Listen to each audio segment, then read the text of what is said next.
El cargol. El cargol, com moltes de les coses que ens envolten, es poden interpretar de moltes maneres.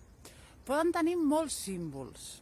Això ja ho feien a l'època medieval.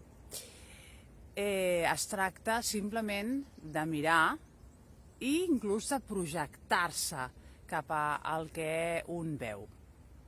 Surto del cargol, que aquí fa molta calor, i me'n vaig cap aquí a l'ombra. Dalí veia en el cargol una al·legoria, com sempre, de la seva cosmogonia interna.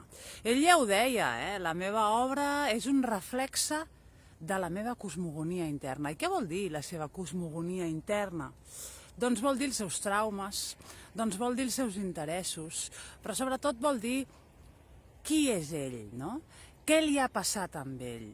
I tot allò que a ell el va condicionar, la mort del seu germà, l'aversió o el fàstic cap al sexe, el complexe d'Èdip, el complexe d'emperador, tota una sèrie de condicionants personals que realment devia de patir una mica per tots aquests condicionants personals, o almenys el tenien molt obsessionat, els va abocar en el món que l'envoltava per tal de poder-se entendre a ell mateix. De fet, la pintura de Dalí és verdaderament com una psicoteràpia.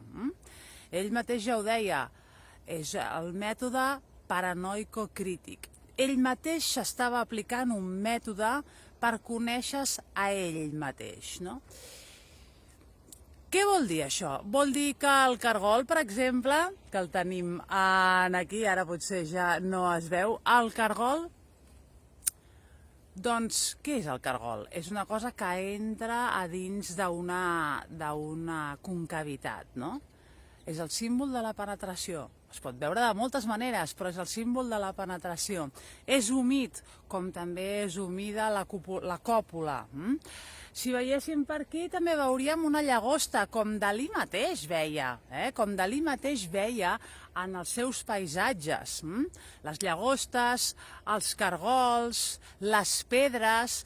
La llagosta per ell també tenia un significat molt sexual perquè el que feia ell era posar-la en paral·lel amb la mantis més que la llagosta, i sabeu que la mantis el que fa és llançar-se sobre el seu macho, per dir-ho d'alguna manera, cúpula amb ell i després el mata.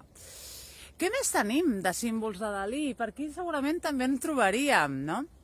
A part d'aquesta antena que segurament el Dalí no en parlaria. Doncs, però sí que parlaria d'una cosa molt similar que puja així de recte, que és el xiprer.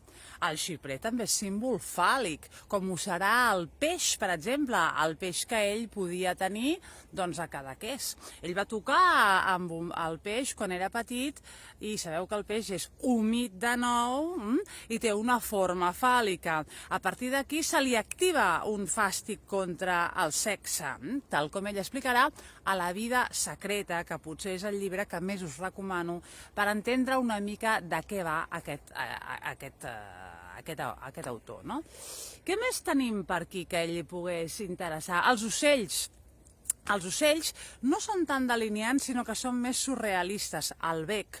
El bec és també un símbol fàl·lic. Freud en parlava moltíssim d'això. Què més tenim per aquí? Flors, les flors, el lliri amb aquesta pístola, o no sé ben bé com es diu, aquesta cosa que li puja en el centre de la flor, també és un símbol fàl·lic per Dalí. Alguna espècie de pedra que tenim per aquí. Les pedres, perquè tenen una forma, anem a agafar-ne una, fixeu-vos-hi la forma que tenen les pedres, no? Que són una mica com irregulars. Aquesta forma irregular de la pedra la trobem molt en el seu art. Què vol dir això? És el que ell anomenava inclús fantasmes. Són formes que poden ser qualsevol altra forma. Tu et mires això i de sobte puc veure el cap d'un be, però un altre veurà, no ho sé, un pit, per exemple. Aquesta capacitat de veure formes a tot arreu és el que ell anomenava la paranoia, d'aquí el mètode paranoico-crític. Però aquesta capacitat per veure formes a tot arreu és netament surrealista, és l'associació automàtica de la que parlava Freud, de la que parlava Breton, i quan Dalí se'n va al Pla de Tudela veu formes a tot arreu. Què vol dir això? Doncs que si jo hi veig un bé i tu hi veus un pit, doncs tu estaràs més, diguéssim, avasat al sexe que jo, que estic avasat al que sigui. És una manera de treure el nostre inconscient. Més, el llibre que estic a punt d'editar, si tots el voleu saber una mica de què va, és un llibre que parla de l'art a Europa d'una forma senzilla, amb molt manual, amb molts esquemes i que correspon a 2 cursos que he fet. Un, el de l'Europa fi de segle, i l'altre de Matisse a Kandinsky. Moltes gràcies i fins aviat.